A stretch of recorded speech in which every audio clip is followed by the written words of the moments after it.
In a dusty thrift shop, Milo found a strange blue coat hanging in the corner. "Try it on," the shopkeeper winked. As soon as Milo slipped it over his shoulders, the coat purred and lifted him an inch off the ground. "Whoa, it hovers," Milo grinned. "Where would you like to go?" the coat whispered. Milo thought hard. "Somewhere no one's been before." With a flutter, the coat soared out the door, over streets, past clouds, higher and higher. They zipped through rainbow storms and cotton candy skies until they reached a floating island with doors hanging in mid-air. "Choose a door," the coat said softly. Milo reached for a shimmering silver one, but suddenly, all the doors began to glow. "Each leads to a different adventure," the coat whispered. "But you can only pick one tonight." Deep under Clover Hill, 3 bunnies, Nibbles, Thumper and Tilly, peeked out of their burrow. "It's gone," Tilly gasped. The moonstone, the glowing gem that lit their tunnels, had vanished. Without it, the warren would fall into darkness. "We must find it," said Nibbles, stuffing carrots into a satchel. Their journey began under starlight, hopping past sleepy owls and whispering winds. Suddenly, paw prints, big ones, led into the foggy woods. "Something took it," Thumper gulped. Bravely they pressed on, their ears twitching at every crackle. At the heart of the woods stood a towering badger holding the moonstone. "I borrowed it for my sick cub," he rumbled. The bunnies huddled. "Maybe we can share it," Tilly offered. And as the moonstone's glow lit both burrows that night, the 3 brave bunnies learned that sometimes courage meant kindness too. Shelley the snail longed for speed. Every day she watched Skitter, the jetpack squirrel, zoom across the park. "Oh, to fly," she sighed. "Why so glum, slowpoke?" Skitter grinned, zipping by. "I wish I could go fast," Shelley said. "Hop on," he said, "but I'm a snail." "Perfect." Skitter strapped her on and, whoosh, they soared over trees and puddles. "Whee!" Shelley cheered. Suddenly jammed controls, spiralling down, Skitter panicked. Shelley stretched out, splat, and caught a lily pad, gliding them safely down. "Whoa," Skitter said. "You saved us." Shelley smiled. "Slow and steady's got moves too." In a dusty attic, Dostella found a pair of old sneakers glowing faintly under moonlight. She slipped them on, and they hummed. Suddenly, she floated an inch above the floor. "Cool," she laughed, twirling, but then the sneakers sprinted out the window. "Hey, who's driving these?" she shrieked as they dashed across the rooftops, over fences into the sleeping city. The sneakers stopped before an old shoe store. Inside, shelves shimmered with glowing shoes. "You're the chosen walker," whispered a voice. A tiny cobbler stepped out, smiling.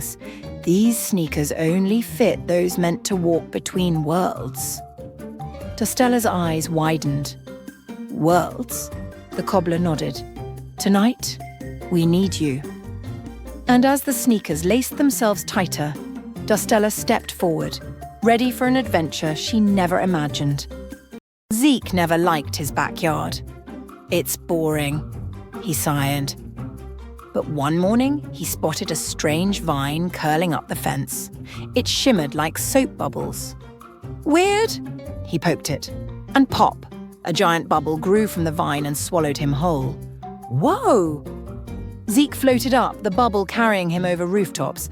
"Okay, this is not boring anymore," he laughed. Higher and higher they rose until a forest of bubbles appeared in the clouds, each filled with tiny creatures waving at him. "Welcome, Zeke," a voice boomed. "The bubble vine chose you to save us."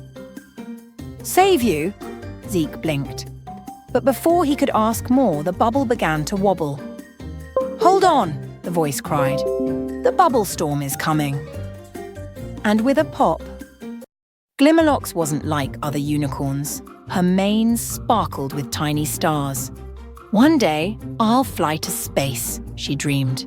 And one night, as she gazed at the moon, a spaceship crash-landed in the meadow. Out tumbled 3 fluffy pandas in silver suits. "We're lost," the biggest panda sniffled. "Can you help us get home?" Glimmerlocks stamped her hooves. "Hop on!"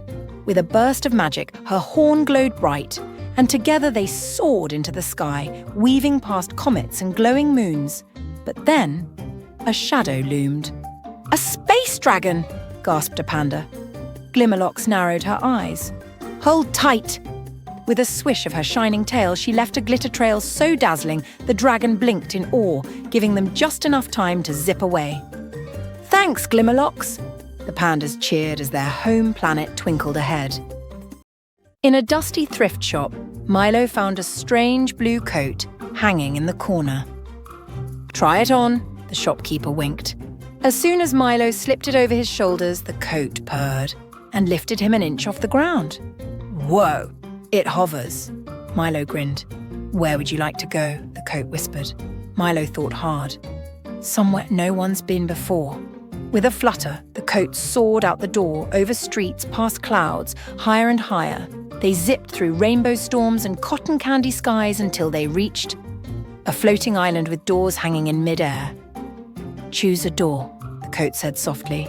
Milo reached for a shimmering silver one, but suddenly, all the doors began to glow. "Each leads to a different adventure," the coat whispered. "But you can only pick one tonight." High above the tallest mountains lived a shy little cloud named Puff. He watched big clouds make thunder and lightning. "I could never do that," he sighed. One day the sun whispered, "Puff, the garden below needs help. Can you try?" "Me? But I'm too small," Puff said. "Please," the sun smiled. Puff floated down and gave a tiny squeeze. Out came the softest drizzle.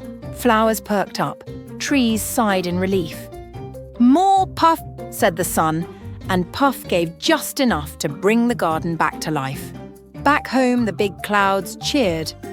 "Look who made rain today!" And Puff finally felt big enough. Every morning, Lila tended her tiny garden on the castle wall. Roses, tulips, daisies, all bloomed under her care. But one misty dawn, a shadow loomed overhead. A dragon! "Please don't eat my flowers," Lila begged, but the dragon sighed. "I don't want flowers, I need help." He opened a claw, revealing a wilted golden seed. "I've tried planting it everywhere, but it won't grow." Lila smiled gently.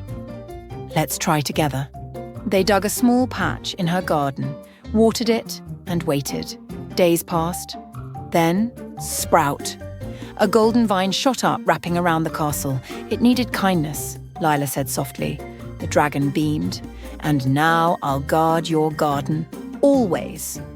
From then on, the dragon's wings shaded the flowers, and every visitor left with a golden bloom.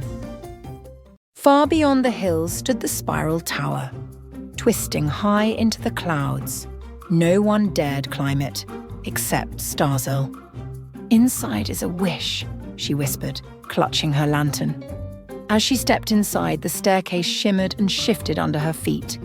"Choose wisely," a voice echoed. Every turn brought a door, one to treasure, one to adventure, one to answers. Starzl hesitated, then followed the faint sound of music. Up and up she climbed until she reached a tiny window at the very top. There she found herself playing a song on a golden flute. "The wish was always inside you," the voice smiled. Starzl laughed, feeling light as air.